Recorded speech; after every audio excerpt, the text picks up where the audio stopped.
Thanks for coming to hang out with us today. Ruck, Buttercup is a podcast hosted by Deployed Love. We chat about real things that military families deal with and help you to love the call to action. So you know the drill. Ruck, Buttercup.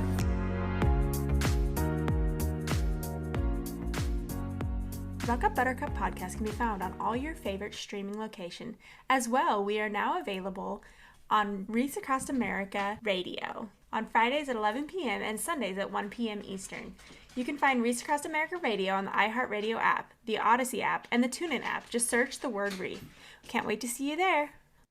Hey everybody, welcome back to another episode. Welcome to December and just lovely things that have to do with all the holidays. I'm sure that everybody who's listening is excited to spend time with family and to have a chance to just I feel like it's a calm down. It's a time where you're just kind of at home a lot more and kind of hanging out around with your family. So I hope you guys are enjoying the holiday season. We are really excited to have a guest on today. Her name is Hannah. She's been part of the Deployed Love team for a couple years now, and she is amazing. So if you see any graphics on Deployed Love on Facebook and stuff, those are all made by Hannah, as well as our newsletter that goes out. So we are excited to have her join us today. She has a bit of a different history and culture than from the rest of us, and we're really excited for her to kind of give us a little bit of an insight into how that affects the holidays and also how that affects just life in general as being a military spouse and family. Yeah, I'm really excited for Hannah to be on because I remember when we first met, around the first time of your holidays, you had sent me a message. It was just like, if I invite you and the kids, will you come? And I was like, yeah, of course. But, most people celebrate Santa, Christmas, and the Christian holidays. And Hannah, I think you are probably, I grew up military, so I know I've known other people who are other cultures, other faith, things like that. But you have been like the first person who's ever been like, hey, this is me. This is what we do. We would love to share it with you. Will you come? And I was so excited. I know it ended up not happening. I think we ended up not being in town or something when you were having the event, but we weren't able to come. But I was so thankful that you were just like, hey, I want to share this part of me with you. And I know it's not your thing. How do you feel about it? And I was like, yes. And I'm so glad you did that, because once you did that, you started like sharing more and more about your faith and what your holidays look like, because they're very different. So we'll let you explain a little bit more about your holiday season, because it's very different from a lot of us. Yeah, so I'm Jewish, and so that means that we have a lot of different holidays. Like I said, we don't do Santa, we don't do Christmas. And I've been told a lot, especially joining the military, that I'm the first Jew that a lot of people have met, or my husband's the first Jew people have met.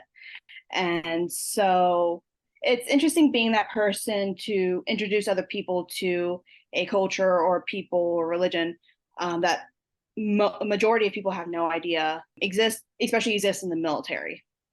Well, that's what's interesting, and a lot of people don't think about it, but like the military is like the epitome of a melting pot. Like you have people from every culture, every race, every religion within the organization. I think with you have been like the first person that I've known that's been another culture or another religion that's been open about it. It's the openness. Yeah, I think it's the openness. It's definitely a lot of like with even Kwanzaa, there's a lot of that is in our melting pot. And you were talking about that. Like, I think the military is super cool because not only do we have that, but you have spouses or people who had been deployed or like not deployed, but like stationed overseas and stuff. So then they marry other people as well. So they're bringing in all these different cultures and it's super cool. But a lot of it you don't know. I feel like I've had spouses that I didn't even realize were from England or from Germany or like all these things until well into like a relationship where it's really cool that you are open about like who you are and you're not like hiding that from other people. You're like, hey, can I teach you? And I follow her on TikTok. You guys should too. Yeah. But I love just seeing the difference, the cultural difference, and like how beautiful it is though. Like your kids are being raised so cool and they get to learn different things from our families as well, right? From being around us during different holidays. Yeah, it's definitely interesting because my oldest daughter, she's 6 now, and she's fully understanding this year that she is the only Jewish kid in her school. She goes to a school on post, and she is the only Jewish kid in the school, and I think the only Jewish kid on post going to school at this point. So because the Jewish community is small, we do have a small community here and a WhatsApp group, and all 20 of us. And there's more than that, but the ones that are active. But my daughter's really seeing how much of a minority we are. It's like everyone's doing Santa. And like I had to explain to her this year because she accidentally let it slip about Santa at her Girl Scout troop. Oh And so no. I had to really sit down with her and tell Yep. her, like, we don't do Santa, and that's okay, but your friends do Santa. And so we need to, try to, respect that. And, they believe in Santa. So, you have to be nice and let them continue to believe in Santa. And because for her, we just tell her the truth straight up. Like, this isn't happening, because otherwise, if we do Santa, which I mean we don't, but if we did do it, it's like, or if we told her that Santa exists, then it'd be like, well, why doesn't Santa come to our house? It's like, so we just tell her the truth. Like, sorry if any kids are listening, but we just tell her like it's the parents, but the kids believe that those gifts are given by Santa, and so we had to really sit down with her and tell her, like, you are probably the only Jewish kid in your school, and that's okay. And it's definitely been a learning curve trying to deal with that and seeing her try to deal with that. Has there been an opportunity where she could like bring her culture to school and like, hey, well, these are my holidays and this is really cool? Because I feel like when I was in elementary, and I'm not sure if it's because we maybe had some Jewish kids in our school when we lived in Colorado or what it was, but we took like a whole solid week in December learning about Hanukkah and played the games, and like I wanted to be Jewish I was like 12 days of gifts. I was like, and they play and they eat and they cook and they spend, like, it just felt more family oriented. And I was like, this is a really cool thing that these families get to do. So my daughter is very outspoken. That's one thing about her. I love her so much.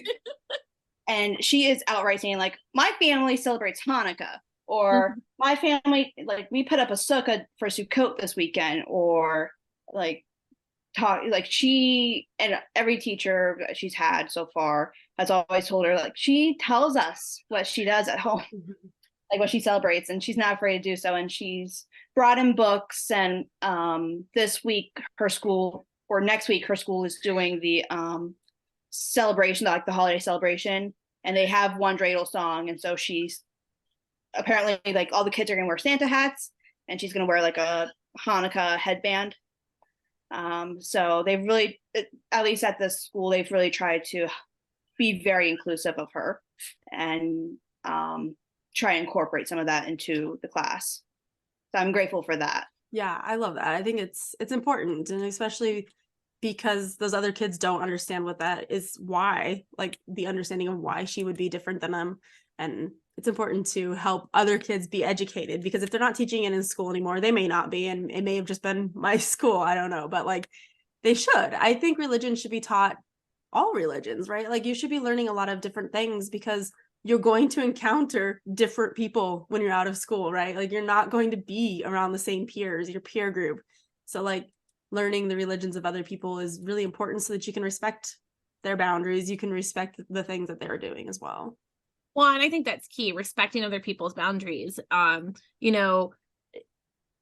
Every person may do Christmas differently. Like, oh gosh, Elf. I refused to do Elf for years. Elf on the Shelf. And that little sucker showed up this year. And I already instantly regret it. But it's the kids, but it's also like the kids are so excited about it. So like, for the longest time, like, I had to like make up like, oh, well, you guys have just been so good that, Santa's just sending a Santa cam. Like you guys, he doesn't think that you guys don't quite need the elf yet. And as I got older, they kept on asking why they didn't get one. So you know, I think I love her so much. I remember we have Santa at our holiday minis, just as a special treat for families. And Dee came to a mini, I think this was 2 years ago, and she walked up to, she goes, "I don't believe in Santa. Just so you know, I'm Jewish." And I'm like, I didn't know that she was Jewish. And I was just like, you're right. And I'm so happy you're here. And I'm so happy you're still participating in the event. But I think I love how refreshing, how open you guys are about it, because it opens a whole new world of, different things that we can learn and the kids can be taught. I think it's really important that if you work with kids, you are providing that well-roundedness. Don't have a Christmas party with Santa. Try to do something that maybe a holiday party that includes all the holidays.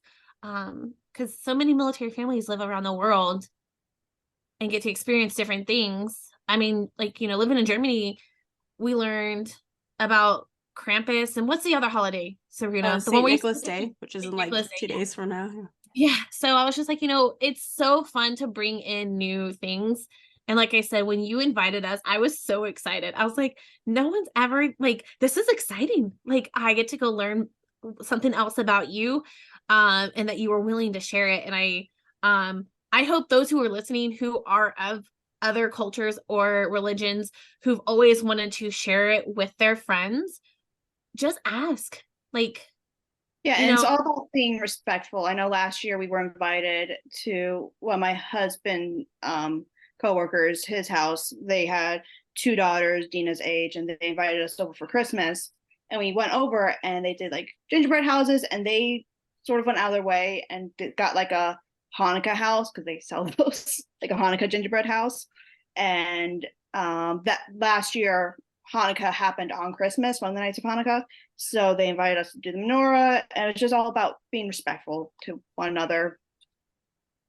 And that's so nice. And it's nice that other people are trying to include you in their festivities as well. And I guess that's a question, what are your guys' thoughts on being invited to something that isn't typically something that you would do during one of your holidays?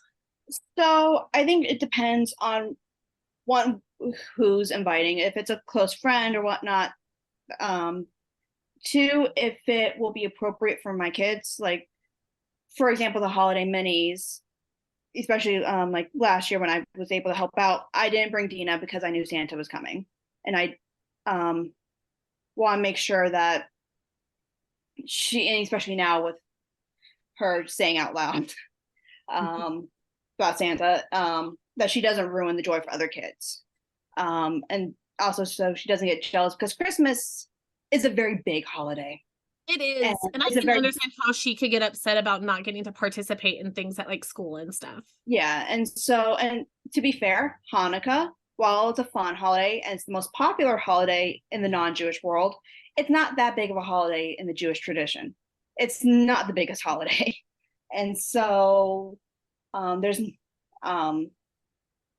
so it's not as big or as bright as, especially in smaller communities, because in Judaism and other faiths and cultures as well, it's all about community. And when you don't have that community, it can feel very small. I know here in Fayetteville, we have near Fort Liberty, we have one synagogue, and it's a small synagogue. It's I'm grateful that we have a synagogue nearby. But I know up in Raleigh on Sunday, there's gonna be a giant parade and a giant festival, and it's easier to celebrate when you have that community. Mm-hmm. And it's harder to do it when you don't. And I think community is a key word for anyone who's listening for their holidays. It's, community, family, however that family looks to you, whether it's biological or not. Most of us have created families. I mean, I consider Sabrina and Hannah both my military family. I tell them all my exciting news. I tell them, anything that's happening and going crazy, they're my military family. And so I think having that community, especially when you move around the country and you're not close to your original, synagogue or church or biological family, that you have to find that like find that community, find that family, so that way the holidays, no matter what time of the year, you have someone there. Yeah. And I know, and just especially with the kids, like the sense of like you're not the only one. Luckily, our time at Bragg, there's been 2 or 3 other Jewish families and a bunch of other single soldiers, and we're all part of a WhatsApp group. And we have really found a community the past 2, 3 years of celebrating the holidays together, getting together for barbecues, and it's nice because one, we all sort of understand each other, because Judaism isn't just a religion, it's also a culture, it's a people. And seeing my daughter play with, another Jewish family and her knowing that she's not the only one on post is nice. And I know that can be hard to understand if you don't get it. When you're with your people, when you're with your culture, it just feels like you're back at home, even if you, like you said, we're not like from our hometown or whatnot. Just a mishmash of people coming together. It's nice to see. Yeah, and I do think that within the military, you guys kind of fall into like a very, very minority. And Yeah. having to move and having like when we pick up and move, we can just kind of make friends. I mean, it's not to say that you don't make friends. Obviously, you've made us as friends that are outside of your culture. But when you're trying to find that very specific sense of community, it is a lot harder. And I wouldn't say that homeschooling compares, but it is the same little thing where like, hey, I know everybody that we move into the neighborhood, they're all going to go to public school. And I'm sorry that you guys aren't going to have those same experiences, that you can't just make friends that you can have a sleepover with after school kind of thing. And we have to go and we have to figure out where our homeschool group is, because there are groups, like it's not as much of a minority thing, but it's finding the right family that fits with us. Like, where do we fit with these people that homeschool? Because everybody homeschools for different reasons, right? There's definitely like very religious. There's definitely people that are doing it for like end of the world, kind of on the cuckoo end of things, And so you're like, we have to figure out where do we fit in that community too. And it makes it a lot harder every time we move, because every time we move is like, oh, we finally had settled in. We found those people that we enjoy field tripping with, or you in your sense of like barbecuing with, and having that community when the holidays come around where your family has other people who understand, and it makes moves harder. And I know you're like in the midst of a move, so it's I'm sure you're feeling that, like the tragedy of like, oh, we found what we needed and now we have to start over somewhere new. Yeah, well, luckily, for our Jewish community here on post, our chaplain just moved away. A family that we're really close to just moved away. A bunch of people just moved. So I feel like, all right, it's time to get up and move again. We can go too. Yeah. The transition was ready. Yeah. And luckily, the Jewish community outside of the military doesn't, because I think in 2020, they've reported that there's about 10,000 Jews in the military, which is a small population when compared to the general Jewish community. So a lot of the Jewish community don't understand what's like being in the military. And so luckily in the past 2, 3 years, there's been more resources out there for Jewish families. Like PJ Library, they have a Facebook group dedicated to military families. PJ Library is a great resource. They give out free books to Jewish kids, like Jewish related books, like board books, and when you get older, like little novels, for free once a month. And they created a community with resources. And JWB is also a great resource for like free Jewish education and discounts for like Jewish summer camp for military families. And so luckily that need that Jewish families have is being seen, and some of those issues are getting addressed slowly, but it is happening. That's good to hear that there are some resources out there specifically for our military Jewish community, especially for the holidays, because I feel like there's so much for the military, like trees for troops and toys for tots and things like that. So it's nice to know that those are out there, for sure. I definitely feel that our military community, I feel like a lot of people are, but like, you know, just be more open and learn about other things. Um, Especially like if you're a service member, like learning about your fellow service member and their holidays and how to respect those. Like, because I mean, you guys have huge holidays throughout the year. Like you said, I thought Hanukkah was the biggest holiday until you No, it's one informed of the me most that a minor couple years. holidays. It's the most minor holiday, honestly. It's only big because it's near Christmas. Yeah, That's right. and we had this conversation about it. Like I was just like, and I think that was why, because it was around Christmas. It was the one that like was kind of advertised until you had started sharing about your other holidays throughout the year. Like I'd rather get broccoli for Passover, to be honest. And that's another thing. Like block leave always ends up being over, Christmas or Easter and things like that. So trying to celebrate holidays when you can't get off, when you don't have block leave, or technically, service members can request a memo to get holidays off, because for certain Jewish holidays, you're not allowed to work or drive or use electricity, especially if you get more religious. But, and like I said, technically you're supposed to get them off, but leadership is not always like that in the military. Yeah. And so that's like the sucky thing. I mean, military leadership can always cause those bumps in the road. Which I'm sad that happens, because usually religious holiday for anybody should be like should is the key word. Yeah. And I mean, I've heard personally of stories of other people who had to try to fight with their leadership to get a holiday off, or try to explain to a service member or explain to their leadership that they want to travel home for Passover, and try and get that leave approved, but leaders aren't understanding of that holiday or any of the other holidays, and so it's definitely hard, because as well, like when people say, oh, go talk to your chaplain about it if there's an issue, there's not that many Jewish chaplains out there. I got lucky that here at Fort Liberty we did have a Jewish chaplain for the majority of the time I've been here, but I know when I go up to Anchorage, there's not.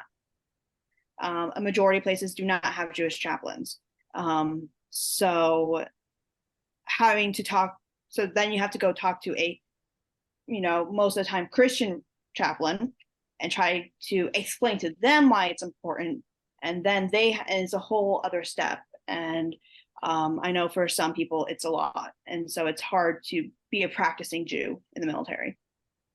Yeah, that seems, I'm sure there's other things. Are there other things that, like, do you hit other barriers outside of like getting time off that causes being part of the military? And I mean, you have every right to have a career with it, but if it's frustrating, I know, and that's why my husband got out, was just frustrations that he encountered with his life. Do you hit barriers like that where you feel like, it would just be so much easier to just not do this? So and just hearing stories of other people, I know with like kosher MREs, they have to order those ahead of time, and if leadership leaves it to the last moment, it won't arrive, especially in time if you're getting deployed, or if you're getting sent, be out in the field and you need those kosher MREs. My husband personally has tried to order some through a chaplain, and they didn't arrive in time, so he had to fall back on eating vegetarian or halal MREs, which you eat what you eat. But ideally, when they do have kosher MREs, make them available when you know that there's going to be a Jewish service member. Yeah, your video about that was one of the ones that I was like, I wouldn't have even known that it existed, or that was an issue. Like, because I don't know what's in an MRE in general, I guess, because it just doesn't seem edible to start with. But then also finding out that yes, kosher MREs exist, but they're not really like nice meals though either, right? Like there are a lot of times they're very high in sodium, which is not great for an MRE, because MREs already are high in sodium, so it's even higher, and they're not great quality. So I mean, comparatively. So it's hard because you have to make it kosher, it has to go under a rabbi supervision. It's a whole process. So I understand why it's very limited, but just if you have a Jewish service member that eats kosher and requests it, make sure it arrives on time. Yeah. Or at least, I guess, like, I mean, I feel like if you have a Jewish soldier or anyone who may need that dietary, All vegetarian, yeah. yeah, like that shouldn't be waited until like one mission. Like I feel like that should just, I mean, MREs are good for like an extended period of time. So like a good long time. So like order a significant amount, like not just one box. Yeah. But I mean, obviously, like we don't know the logistics behind that. That would be my like brain. I'm thinking like not even logically order, but like why does the base not just have a stock of those specific things? Like each of these large bases that deploy regularly have a stock of those things that they know is more difficult to get to.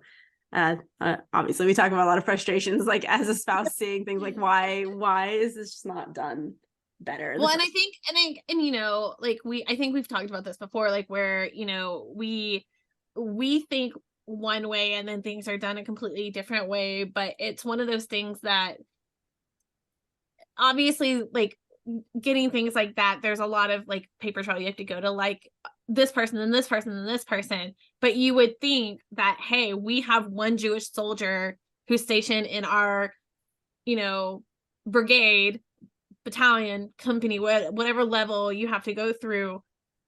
We know we have this many exercises within the next 6 months, whether we know the dates or not. We know that they're going to be within the next 6 months. They would at least plan ahead. How often has he had like where he like hasn't had a kosher MRE? I know it was an issue like during basic and AIT, that it was a bigger issue then. Here I think it only happened the one time, but I know it's happened to other service members as well. I feel like that's even more frustrating at basic and AIT because they're going to have so many different people come through, and like to not have their physical needs met in that sense is really awful. I mean, they have the ability to order that, right? The thing, but being Jewish during basic and AIT is really hard. I think that's one of the hardest aspects, because when you think about it, rest days are on Sundays. And for us, our Shabbat, our Sabbath, is Friday night, Saturday night. So if you're observant, that's really hard to do because, okay, technically you can get that off, but then people will look at you different. People will treat you different because, oh, you're getting Friday night to Saturday night off and you're not doing the work as like the same work as us. And so that immediately makes you different. So there's a lot of not encouragement, but there's a lot of pressure to try to not do Shabbat and just, on Sunday, just rest. Or, there's pressure of like, oh, go to church. It's like, well, I can't pray in a church. Jews aren't allowed to go inside a church, aren't allowed to pray inside a church. We can go to a mosque, or obviously synagogue is preferable, but we can go to a mosque, but we can't go inside a church. And some chaplains as well aren't understanding of that. So from my understanding, being in basic and AIT and being a minority is a lot harder, because the whole idea of basic and IT is to break you down so you're the same. Break you down.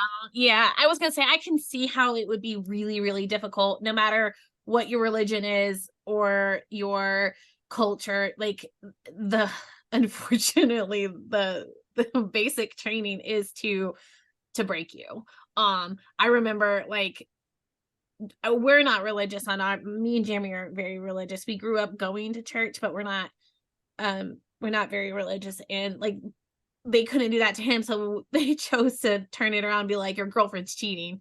Like it's to break you. But it's sad that those who do want to follow their faith can't do it because it's not accessible. Like I wouldn't even, I guess, like I don't even, is there even a mosque like at the Oh, places where they have basics. I was gonna say, I was like, I'm trying to think, like, I don't like Fort Benning. Was it Fort Campbell? Like, yeah, I don't. That would be very difficult. Possibly like out in the community, but it's not like they have access to going off. Or be able to go off. They're not even really allowed to go off until a certain period. So, most chapels have crosses in them. yeah. Chapels are, while they are, non-denominational, they are inherently Christian. Yeah. And so, we really can't enter a place that has a cross in it because that it's a space dedicated for people who follow Jesus, and we can't. And I do didn't know that, so I learned something new today because I didn't know you weren't. At least the ones I've been in. I don't want to speak for Yeah. anything. So is it like any space that has like is it only for places that are designated for worship that have a cross, or is it really like any place? Well, it varies on your comfort but for the most part, like, we're not supposed to enter churches. We're not supposed to enter, and especially if we're trying to pray somewhere, definitely we can't pray in a church. We can pray in a mosque because Muslims don't believe Jesus is God. So I have a quick question, because now I'm questioning you, Mike. Like, so when we used to go do coffees over at that coffee shop connected to the church, do you remember over there in the Hope Mills area? Was that something you were able? I don't remember if you ever came to them because they were over in Hope Mills, but what was that place called? But it was connected to a church. Like, it was like the church ran the coffee shop. I mean, like, I could go there for social. I mean, it depends. I mean, I'm only speaking on my experience. Like, I would go there for coffee, but I wouldn't go inside the main worship area. Okay. I wouldn't go inside any chapel or anything like that. Okay. But some people will outright say no. Yeah. Okay. Interesting. Like, I didn't know that. I learned something new today. And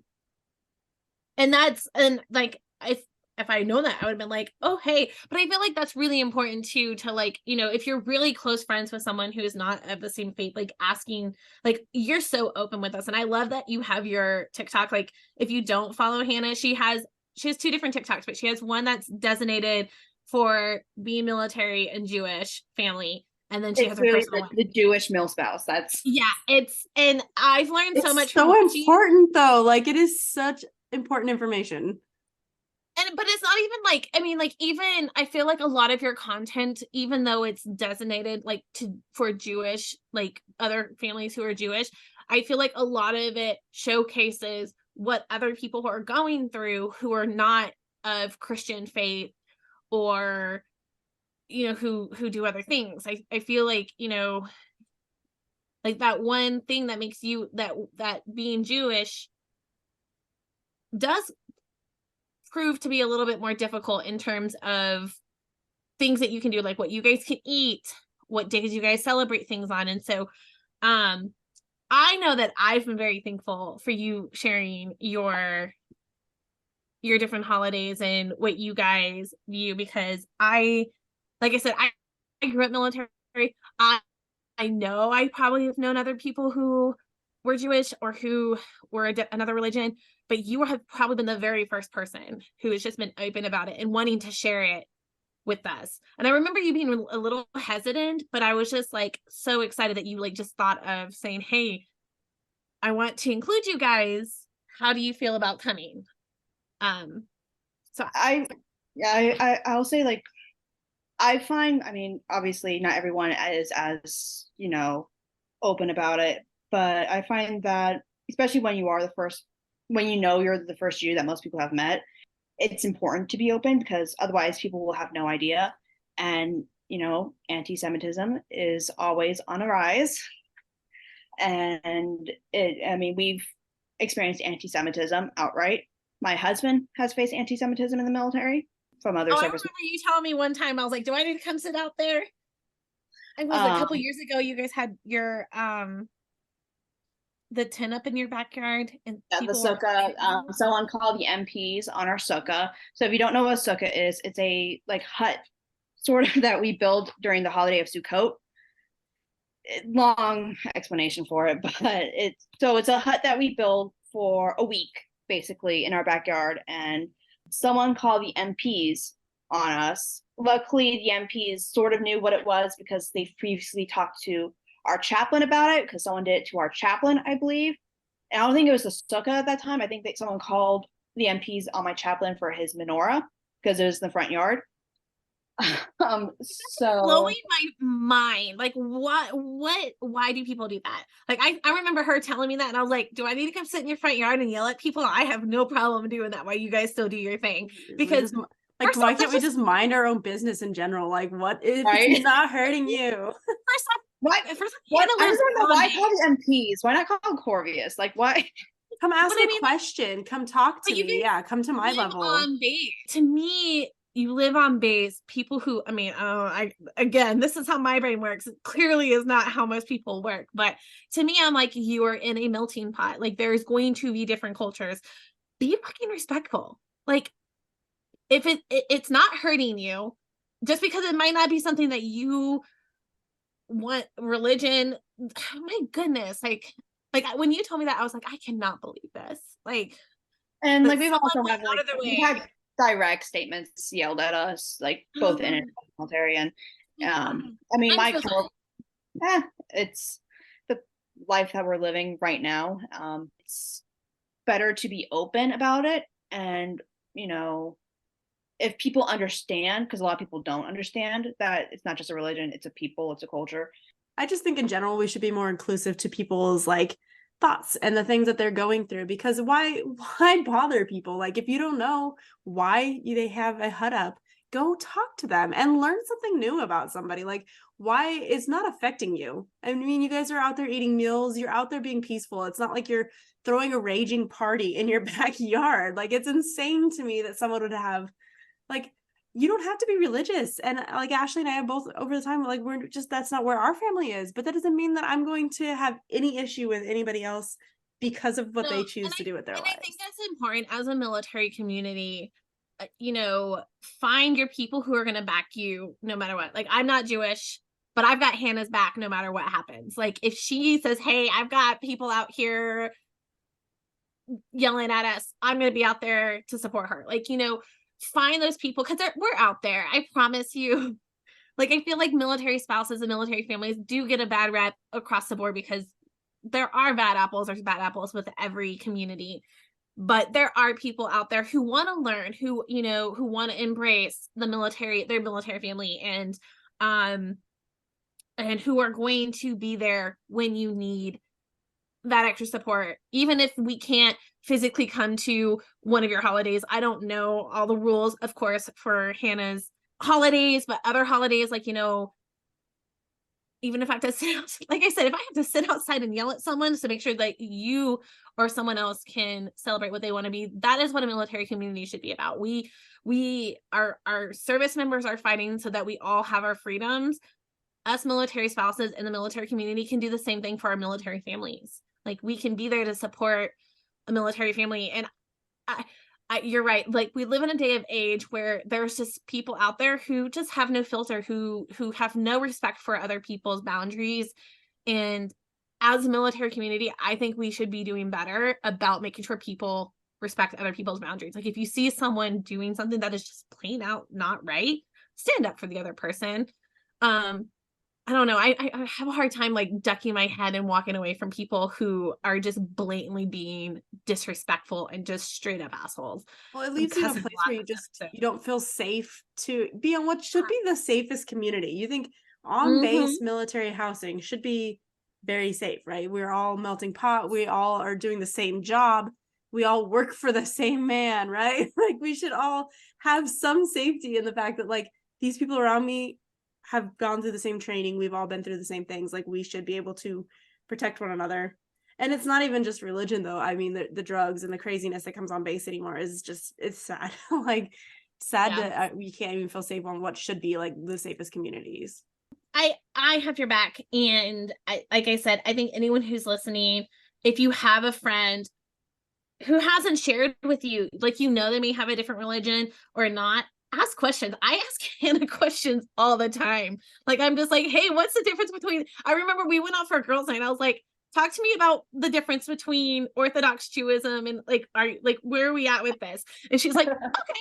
And she like shared with me, and I was like, oh, because I follow you on TikTok. So I had, for the longest time, my like For You page had other Jewish um influencers, and I was learning so much. And I think that's, you know, obviously a great way to learn new things is through social media, or doing your own research, but also ask the person that you're spending time with.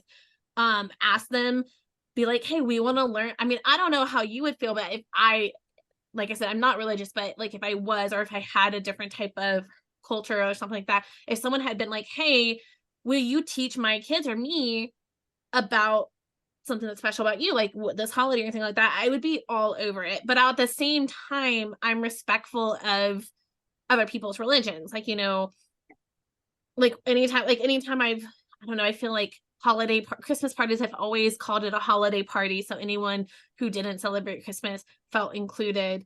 But I've learned so much from you in terms of like inclusion for deployed love. Like, you know, hey, like we make a lot of things that have Santa and Merry Christmas. Like we should change that so it's more inclusive. And it was just not it.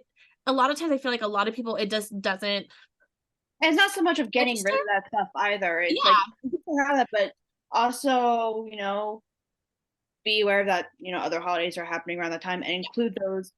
Not, and don't bring up Hanukkah only when it's Christmas, because Hanukkah dates in the English calendar do change. So Yeah. one year, I think it was like 7 years ago, Hanukkah happened during Thanksgiving. And then, Yeah. you know, you see people post about Hanukkah, you know, social media accounts went up, start posting about Hanukkah on Christmas. It's like, no, it happened a month ago. It's not relevant anymore. Yeah, I And so, think especially if you're a platform that is doing that, you should make sure you check a calendar and follow those dates. But, you know, like I said, like I for sure felt like when you had brought up all that, I was just like, you know, I just never even thought about it because, like, you know, you, like I said, you're the first person who's kind of been like, hey, like there's us here too. We're part of the military community. We want to feel included. And so, um, I mean, we talk about inclusion all the time. We talk about, you know, we're all parts of walks of life. We come from different types of families. Some have money, some don't have money. Some come from, you know, big households. Some are, you know, single childs. And we're a community. Like deep down, we're a family. We all have people in our families we don't like. We're still a family. Like your military family, the family you make in the military, the family that you're assigned in the military. It's a family unit.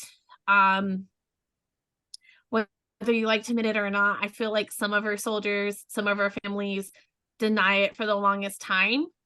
I know Jeremy did that for the longest time. He's just like, I want nothing to do with the people I work with. But then as he went through experiences and things like that, he learned that he has to rely on those people in some form of a relationship.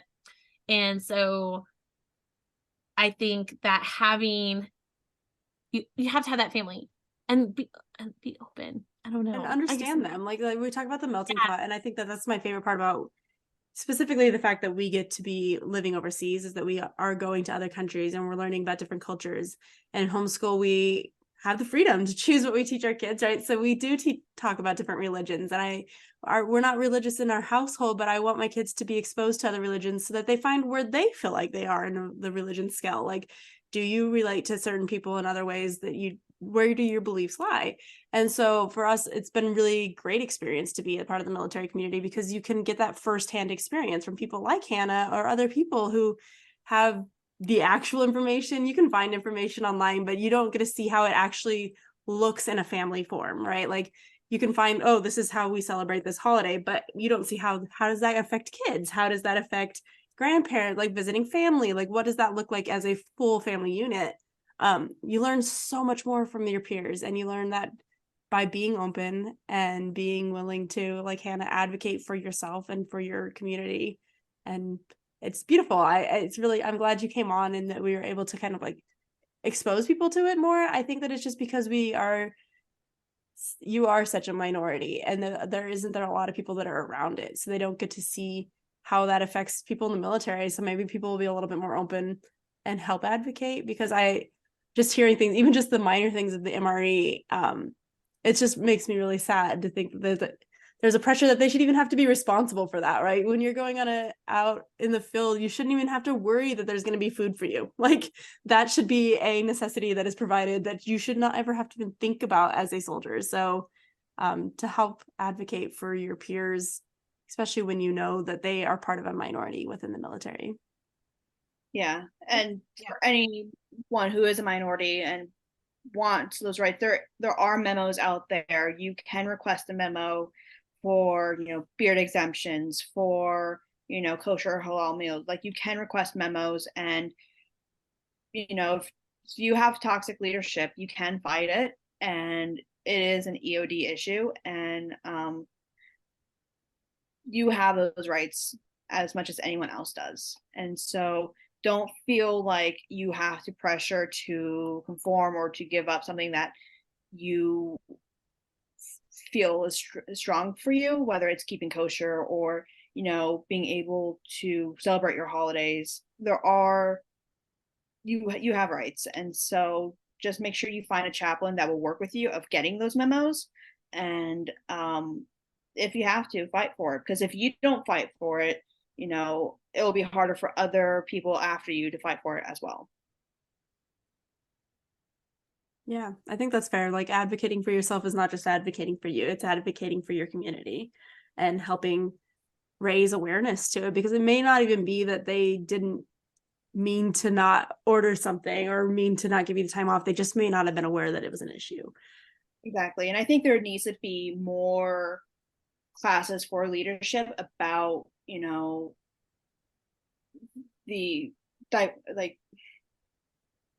importance. There should be a lot more classes. Yeah. There's a lot of things that leadership should learn more about, for sure. But not the top of the list, but Yeah, no, I mean, I think that should be one of the very top of the list of how, most soldiers, conform to this, but you have people who are not in that sector. So you want to make sure that, what's the best way to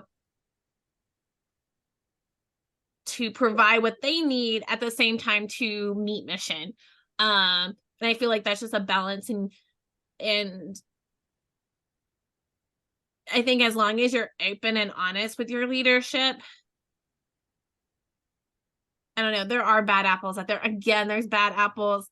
Be safe. That's a priority. Be safe with your leadership, and if you have to fight through it, just keep your head down. Sometimes that's the best course of action, unfortunately. But if you have leadership that will listen, take advantage of that, because not all leadership is like that. Well, and take it as an opportunity as well to teach that leadership so that they can do better as they move on into different positions. Because, most people probably don't know much about something that they've never encountered before. And so I think it's a great opportunity to not only teach your direct supervision, but, higher up the chain of command. I think it's also important to make sure you connect with your FRG so that they can help connect with, or advocate on their side as well, especially in SFRG, leader meetings and things like that, where if there is a concern that's not being handled, they can bring it to higher up for the family itself. And just because you're not married doesn't mean that you cannot utilize SFRG, and I don't know what it's called in other branches, but they all have support somewhere. But it's soldier and family for the Army, so it includes soldiers. So even if you're a single soldier or a soldier who's having an issue, have them connect with FRG. Sometimes it may help you, sometimes it might. Like I said, it just depends, but there are avenues to help you. And sometimes you have to fight, and it makes me my heart hurt that you have to say the word fight.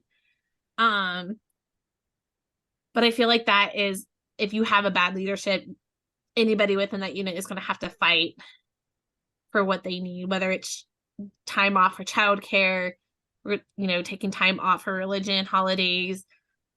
Heck, I mean, I've known so many people who haven't been able to go home for funerals because of leadership. And that's unfortunate that we have leaders in the military who are like that. But know that there is a community behind you, and find your community.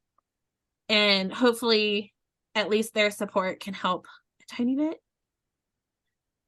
Yeah, and I think social media, for all the benefits and negatives about it, for minorities, there are groups, like I mentioned earlier with PJ Library, but I know that there are probably other groups out there for, whether it's your base specifically or if it's, nationwide, for military families, for military spouses to join. That way you feel like you're not just by yourself, that there's other people out there as well that are going through the same thing you are. Well, thank you for coming on and bringing awareness to the topic. And like we have mentioned, I will make sure Hannah's TikTok is included in our show notes so that you guys can follow her, because you absolutely should, because it's not just like straight facts. It's like she's got a lot of humor and there's a lot of joy that comes from following your page. So I appreciate you coming on. Thank you. I appreciate being on, and thanks again. Sorry. Yeah. So as well as any links we that said we were going to share that. Yeah, any links that she has mentioned, I will get those from her so that they are included as well. So if you are part of the Jewish community looking for support, we can make sure that you get some resources for that from us as well. And then, Hannah mentioned, there are Facebook groups out there for community. Deployed Love has one. It's our Hearts Connect group. If you're a military spouse or family member who's stationed anywhere across the country, join our group. We would love to have you. We have a book club. We're here to provide support. We're here to help you find resources. If we don't know it, we have people all over the country in every branch. And so we hopefully should be able to help you find some type of help, or help you find people who may be within your community as well. So and there's just so many, there are a lot of great groups out there. Like I feel like there's so many military groups. So you have to find the one that you click with and feel safe in. We are, the Hearts Connect group is a very safe group. We don't tolerate any type of bullying or anything like that. So at least that group, you can know that we have a safe environment. And you can always message any of us. We're all part of Deployed Love. You can email us. You can send a private message through one of our pages, and we will get the support or resources that we can to you as quickly as possible. Yeah. So we have one more episode for this season, and then it's almost time for a new season. So we are glad you guys are joining us and listening to the podcast with us, and that we're able to continue doing it because we have amazing people who want to join and tell their stories and also want to listen to our stories. So I hope that you guys have a wonderful holiday season, and we will catch you again at the end of the year. The last episode is the last day of the year, so you guys will see us one last time. And as we like to say, Ruck up, Buttercup.